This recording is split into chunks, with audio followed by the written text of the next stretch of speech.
Hello, welcome to Nerd News Now for the week of September 20th, 2021. I'm with Miss Jen and Brainy. Guys, how's it going today? Where did this month go? Is it really the 20th? And where did this year go? In fact, I was just having that conversation over the phone earlier today with somebody. Like, isn't this just 2019 still? We all skipped 2020. We all know that. So Yeah, but it feels like we're about to skip 2021 also.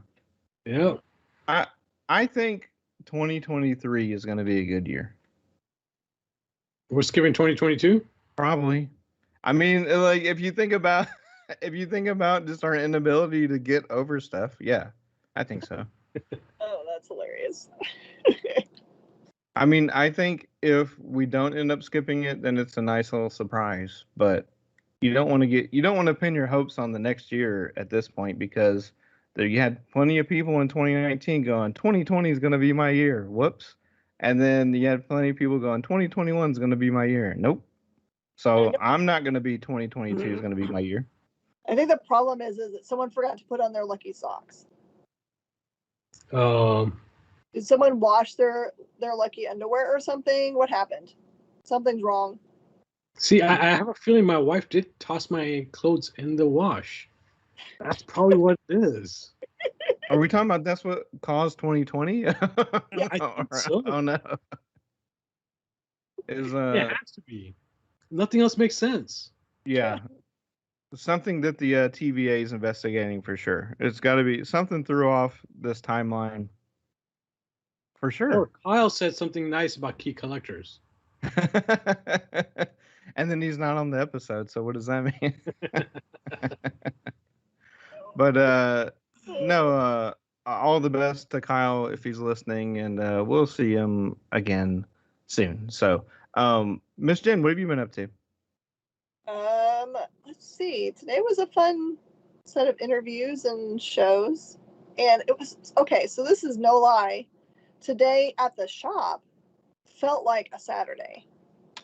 There like busy wise, wow. Like huge groups of people coming in, and like from the beginning, I think the first person that came in at 11 o'clock to the pizzeria, which is like the hour before we actually opened, took like 5 trips out to her car, no lie, with the amount of pizza that she got. So I'm sure the pizzeria had a great day because that's the way they started their day. And then I don't know where we ended up money-wise, but I just felt like it was like nonstop people. Usually Monday is pretty quiet because I do all my shows out here in the front, so I can see exactly what's going on. But like in between shows, they would have like, okay, Ms. Jen, we've got people lined up that want to talk to you, or you got to call back. It's like, what is going on? I like how you just casually throw out the fact that you have a pizzeria in your comic book store. But yeah. Right? She sat through some of the shows hungry. Yeah. This is the irony of it, right? On Mondays, I'm sitting here and I end my show at 2 o'clock, which is when the pizzeria closes for the midday break. And they don't open again until after I'm live again. Why does a pizzeria close? They just figured out that they were open all day for a long time, even in the middle of COVID, but they just didn't have really anyone come in between 2 and 5. So they're saving themselves a bunch of money they just close down between those 2 hours. Do you have deliveries? I mean, I've had late lunches at 2 o'clock, and I guess that might just be me though. I mean, I haven't even eaten breakfast today yet, so. Oh gosh. Oh, Max, you gotta eat something.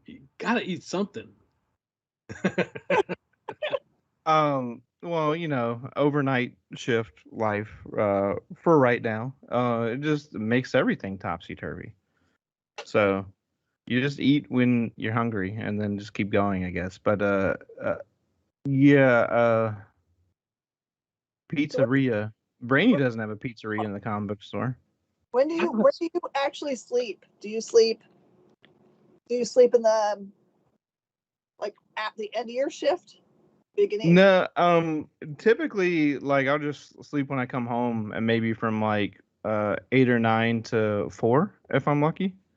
But today was just lately it just my work schedules bled into my weekend a little bit because I would try to make more of my day. But to be honest with both of you, I've been digging through my comics collection the last 2 days, like till 6 a.m. Because I'm so overwhelmed with like, what am I doing? I have no idea what I'm doing anymore. Like as far as just like collecting in general, but also trying to liquidate some of my, I want to roll in a giant collection that I don't even know what I have into a smaller collection that I love. And it's like really hard if you want to do that. Because I just don't want to I don't want to throw 100 books in a box that I could, sell for like $2 an issue, which would be a great deal, and just like put it on, Mercari for $10 or whatever. So it's like it's a very hard and long process. And I'm using Kyle's favorite app, Key Collector Comics, just to see if, the comics themselves are worth anything. But then to get a real actualized value, you have to use the mom filter on eBay, which, as I discussed last week, is something's only worth as much as people buy it for, right? So that's what I call the mom filters. Like go into eBay, go to sold items, but some and oh, go ahead. It's accurate. That's the way Yeah, we buy books too. that's the way to do it. And something one we might have talked about this on the show before, but something that's really taken off in the last year is there are second printings and third printings and fourth printings that are worth more than first printings now. What is that about? Well, in theory, it's because their print run is smaller, which makes sense. For a collector, you want the smaller print runs because it's there's less of it out there. As a collector, it definitely makes more sense that way. In most cases, it is actually second prints are less. In fact, and that's a weird thing about comic book collection. I don't understand. Everybody goes after the issue number 1, but nobody goes after issue number 2. Issue number 2 usually is 50 to 75% less than what number 1 was, or 50 to 75% of what what number 1 was. So if we ordered 100 copies, we are more than likely ordering 75 to 50 copies of number 2, or even less. Depending on, especially nowadays, I've started to notice where we're actually dropping books where we've ordered 50 to 100 copies. We might have dropped it down to 10 because we didn't sell that many of number 1s, because we take larger risks on those. But same thing with second prints. In fact, it's become a bigger market now than the first prints are. Second, third, fourth, fifth prints, and I hate to say, I believe, and again, this is my personal opinion, and I'm sure others would probably share it as well, but I have a feeling manufacturers are printing multiple prints just for that, just to create a demand for it, just to make sure, even if it's unnecessary. There's some books I'm looking at. Wait, I still have plenty of issue, first prints on my shelf. Why is there a second print coming out? Did we just order too many and some didn't order enough? And even if then, we've got plenty of groups where we do retailer swaps. I don't see any demand for it. But hey, there's that second print right there. Mystery. Well, I mean, no one cares about the number 2 issue of a series until you figure out it was the first appearance of Shuri, and you're kicking yourself for not buying 30 copies. Yep. But it has a history of doing that. Honestly, I think the smart retailers have figured it out by now that number 1's really big, but number 2 they usually sneak something big into. They love number 2 spot for some reason. I think they're trying to get us to not have those number 2 numbers drop off, and they're rewarding us by keeping their numbers alive by giving us something big in the second issue. It's pretty brilliant, actually. Yep. Yeah, there are a few publishers where we do match 80 to 100% on number 2s, and again, it depends on what quantity we're ordering. I mean, usually there's just from a collecting standpoint, people are conditioned like, oh, number 1 issue, that could be something someday, so I'm going to grab it. And then if it's not something that sticks, they just forget about it and move on to the next thing. But I mean, you'll see every week we do this, there's at least 3 or 4 number 1s that we talk about. So that, and there's not an infinite amount of writers, publishers, and artists and inkers to do that. So that means stuff is still, there's a high turnover rate on a lot of, works. So, and you have artists going from this number one, to 3 months later, they're on a whole new book. So I just think it kind of speaks to the turnover rate, but I don't know like the exact rates of like what percentage of Marvel books make it to issue 25 anymore. Like something like that would be interesting to see visualized. Like because I just wonder because then they blow everything up. Them and DC especially, they'll blow everything up if not every 5 years, every year now, and just So, restart. Interestingly enough, because I submit to CGC for people, our store takes in comic books for customers and submits to CGC. And just yesterday, I was submitting Spider-Gwen #1 from 2015. There are two different Spider-Gwen #1s from 2015. Same exact year. And I had to go back and figure out which one was which. Yeah. That honestly is a waste of time for me sitting there trying to figure out which one it is, just so I can submit it, for $1 on that book that I will make. Yeah. Yeah. It's just you have the staples like the Trinity with DC and then Spider-Man with Marvel, but everything else just gets reset. And then you had the whole, I don't know how you guys feel about the legacy renumbering that they do anytime. Oh, this would be Venom number 200, so let's just renumber it all of a sudden. But I mean, I know from your perspective, you want people to buy comics, so whatever they need to do to sell comics, do it. But it's a little bit silly when they retroactively change the number on volume 7 just to meet some quota that was started 40 years ago, but it just couldn't go straight through. Yep. Back in the days, and they did this a few years back as well, they would actually put the legacy number as a backup number for the issue. So, those actually people actually collecting would have them in order as well. And that's something what I didn't understand. Why manufacturers didn't just use the barcode as the identifier for themselves, So they could have kept the same barcode series going, as opposed to changing that as well as the issue number. They could have kept it all going, but I wasn't the one doing all the planning there. But yeah, I love answering the question. Hey, do you have Batman #1? Yeah, it's like which one? Yeah, people actually do get turned off by that. And a newcomer, when somebody comes in and says, "Hey, I'm looking for Venom. Do you have the first issue?" And when we as people who aren't used to it, we ask, "Which series are you asking about?" And you see the blank face, like, "Huh? What do you mean?" All they want to do is read the very first Venom, and they don't realize that there are 10, 20, 30 different Venom #1s. To them, it's just, Venom #1.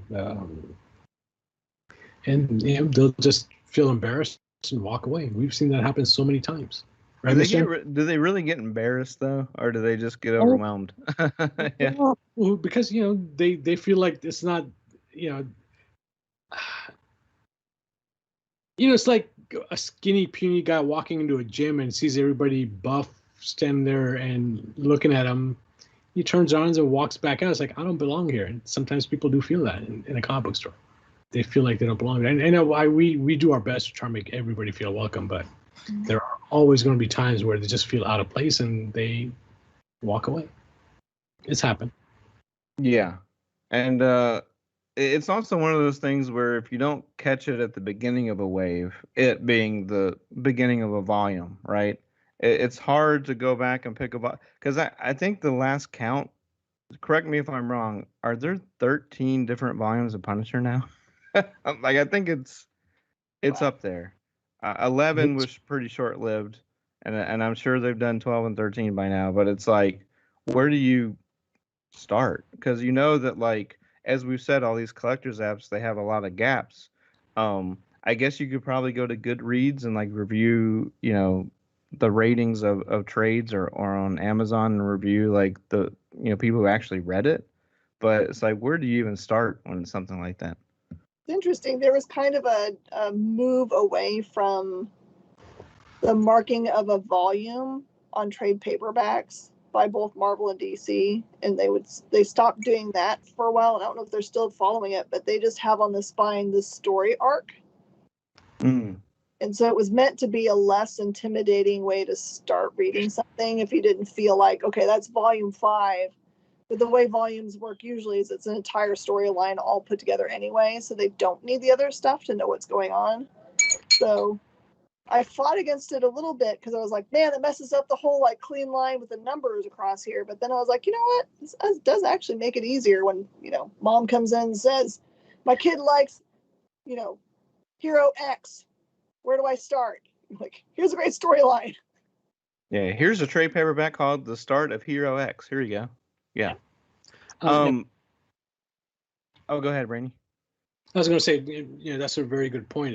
Whenever people ask me for what my favorite Batman story, I'm always like, it's Batman Venom. I honestly don't remember what issues it was. I know it was from Legend of the Dark Knight, but I have no idea which issue it is. But at least I know what the trade is called. It's called Batman Venom. But at the same time, those people who are always like, hey, do you have this next book? I got, got book 3. We have book 4 and 5.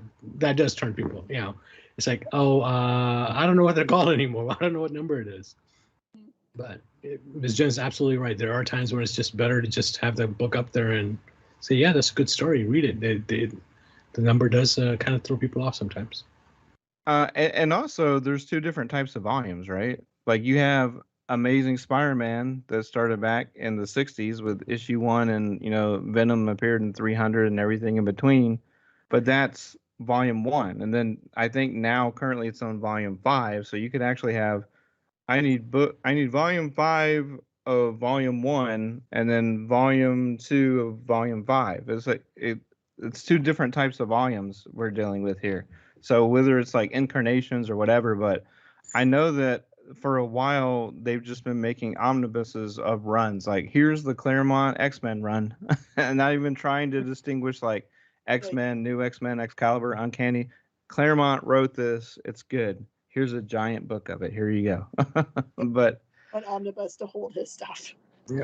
And again, both pluses and minuses in that department. Yeah. The pluses, you get everything you want Claremont, but sometimes you get into the story, it's like, hey, where's the rest of the story? What happens to, and where do I go from here? Like, putting X Factor in a bunch of X-Men books, like, where's the rest of the X Factor story? What happened to Jean Grey and all that stuff? So, again, pluses and minuses of everything, right? Yeah, it's just like, where do you start? Do you like the British office or do you like the American office? It's like one that type of thing. It's just there's too much of everything, but there's also a whole lot of good stuff you don't want to miss out on. Absolutely. So you just got to find wherever you fit into that puzzle, your time and money, willing to spend and all that. But I don't think we need 11 volumes of the Punisher. That's what I was saying. But I guess they try to strike while the iron's hot, and they know number 1 sell. So, well, what's interesting is back in the 90s, this was where they really beat up Frank Castle. I mean, they basically made him into this soup. And I always thought, like, okay, he's a human being. How are they going to bring him back? And all of a sudden, he's got plastic surgery. He looks like different people and all that. It's like, it's Frank Castle. He's human. Let him die. At least let him die. Yeah. But he's a great character, and I guess maybe they just kept thinking he was going to take off more as a comic book character. People love the show on Netflix.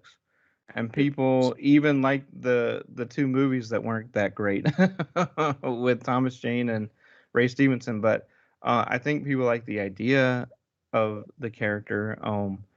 But I don't necessarily know if as a company you need to keep reiterating like, oh, we're trying this again for the 12th time. Can't you just have a Punisher comic? I don't know. Maybe just pick up the numbering or something. Who knows? It comes down. Sometimes it comes down to the creators and the editors. That sure. They want to take a completely different direction from what it's been in the past, and it's easier to justify it by renumbering the series. And at times it makes great sense, especially in the case of Punisher, where they do basically, boil him down into hot water and, melt every single atom in his body. And then next week they've come up with number one because they want to forget about the boiling water thing. Guys, this is not a true story, by the way. They never boiled Punisher in hot water, so I'm just making that up. Just in case someone goes out there and say, "Hey, up on their phone." What? Right. I didn't have that one. Yeah. So it wouldn't surprise me if they did. I did start reading Punisher a long time ago, but Well, then thinking about doing it. Well, all this begs the question then, Miss Jen, when someone comes in your shop and is like, I want to get into comics, help. Like what so where do you start? Do you ask like, well, what type of literature do you like, or what type of characters? I mean, do you just have to start from a different place then work your way over to comics to try to see what they like? Because I mean, nowadays there's comics about everything. Didn't used to be that way, but now it's like every story you could probably think about writing, it's being written probably right now. So, like, how do you start super broad and get specific to that person with only having like a 5 minute conversation with them? It happens a lot recently. Yeah. Think, like everyone that would have been attracted by comics that were based on film, like those guys that have already come by. But I'm seeing lots of different ages of people just coming in and saying, we just don't know where to start. But you're right. It's kind of like asking them about, I usually start with like, what are you watching on TV? What are your favorite movies? What do you like horror? Do you find yourself drawn to superheroes or things that are not superheroes? You like anti-heroes? And then once you get that down, then you have to ask people, are you interested in the comic book form, or are you open to trade paperbacks? Because trade paperbacks are honestly much easier to get people into, especially if you're trying to get them to like kind of like the beginning of anything. So I usually try to talk them into starting there, because they'll come in and be like with Brainy is talking about, I want to start at the beginning of Venom. You're like, well, that's going to cost you a lot of money. How about I get you Venom more cheaply? So yeah, I tend to walk around the store and kind of like point at specific things I recommend and then say, go back to those things and peruse them.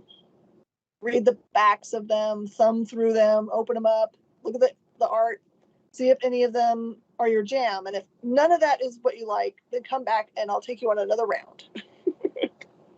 Well, I guess with comics it's different. It starts with the art, because if you're asking someone what they're into and they're just like turned off by the art, they're not going to give the dialogue a chance. And you can't see what the dialogue is without looking at the art in a comic. So I think it's maybe that streamlines the process a little bit, but it also makes it more difficult, because you could think a lot of art is pretty, but maybe only 1 in 10 of those books that you think is pretty is the dialogue's your jam, right? So it's like, but I don't think a new person would waste time on art that they didn't like, because you kind of know, like, no, not my thing.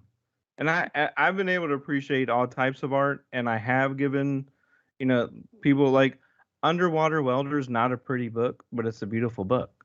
Yeah. You know what I mean? It's like like you open it and it's like, what? This is scratched. Well, they just scratched it.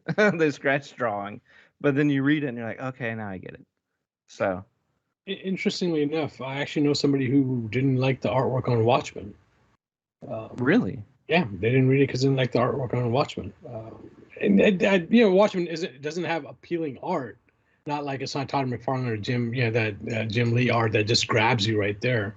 But it's one of the greatest comic book stories ever written, and they were just turned off by the art, which is understandable. You can't force somebody if they can't get into it. And we've seen that quite a few times where the art might just deter somebody, even though the story's great. Yeah. One advantage we do have right now is there are so many television movies out there based on comic books. It allows us to get a little bit of general idea of what people like as well. So that kind of helps as well sometimes. It also deters them. It also creates a problem when they come in asking about Avengers, and when they look at the comic book, oh, these aren't the same Avengers that I saw. Because Avengers are a much bigger team. They're not just Iron Man and Hulk, and so they're sometimes like, hey, these are the same Avengers that I saw. I want those Avengers. Yeah. Okay.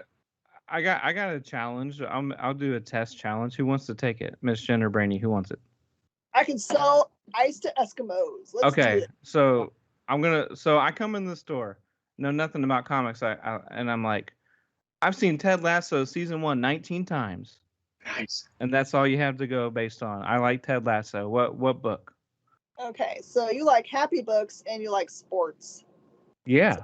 I might hand you Fence, which is a cute little series that Boom Box has that's written in the world of fencing. It's Really? a very popular book, and every teenager I've ever handed it to loves it and goes back and buys the rest of the volumes. It's a delightful read. Oh, and who produced that? When did it come out?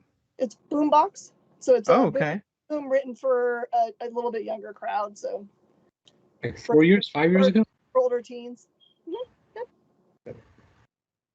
I knew of a hockey book. I can't remember the name of it. And then there's been other sports-ish comics, but yeah, I would, if someone said that and I couldn't think of a sports one, I would just say Scott Pilgrim. Probably just based on the sheer humor and craziness of that book. Yeah. Well, now, okay, Brainy, I'm gonna give you one anyway. The Crown. What if I go The Crown? I watch The Crown obsessively. I love The Crown on Netflix. Oh boy. You know what's funny is I know where you're headed with this. Well, I'm not really headed. Well, okay, yeah, No. maybe I'm pulling from the Emmy section of my outline. I don't know, Yeah. but yeah.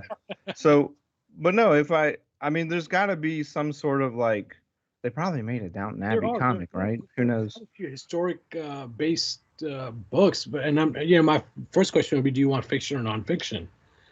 Because Crown definitely is it's a nonfiction book, and there are several books out there that are fiction, nonfiction based, which are comic books based on stories. Though yeah, I would love to throw this twist on you and recommend Department of Truth, because it takes the concept of conspiracies that we've heard about throughout our real life, and puts it into the perspective of, hey, these conspiracies were really real, even though it's fiction. It tosses a really interesting idea in our mind, saying, hey, everything we've been told is truly real. JFK or Oswald did really kill JFK, and we really didn't land on the moon and stuff like that. So it would be something I would recommend to somebody who watches Crown. I can see that happening. Yeah, just because of an interest in history, but also that book is really hot, and no one's ever taken 5 seconds to explain what it's about. So I appreciate that, because like I keep hearing about that book, seeing that book everywhere. Like, oh, it's the hottest book. So many variants. Grab it. It's crazy, and I didn't even know what it was about. So Now remind me, and I'll send you one of my copies of number one. It's the 3rd, 5th, 12th printing was on FOC this week or something like that. Yeah.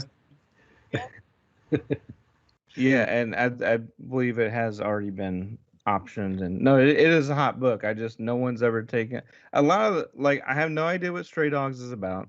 I have no idea what Department of Truth is about. I have no idea what's the Jake Gyllenhaal movie one. I have no idea what that's about. Stray Dogs is an interesting story. Yeah. It is. Would you like to tell them, Jen, or should I? I like your take on it. Go. My take on it. So it's basically, this guy's collecting dogs. Man, how do we tell this without spoiling it?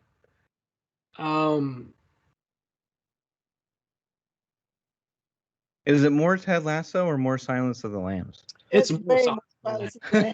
No, I thought so. Nothing Ted Lasso. Without totally spoiling too much about it, but since we said a Silence of the Lamb kind of story, there's this guy who's committing murders, but as a trophy, he takes their dogs. Wow. And the dogs kind of figured that out now, and that's what the rest of the story is all about. Again, I'm trying not to spoil too much about the story. I'm hoping I haven't spoiled anything about the story right now, but that's the general premise of it. Is basically There's a murderer out killing people, and everybody he kills, he takes their dog, and the dogs have figured out that what's going on, and Ruh-roh. it is a very interesting story, it's the beauty of that story. It's complete. It's done. They are doing side stories of it, but the entire story is done.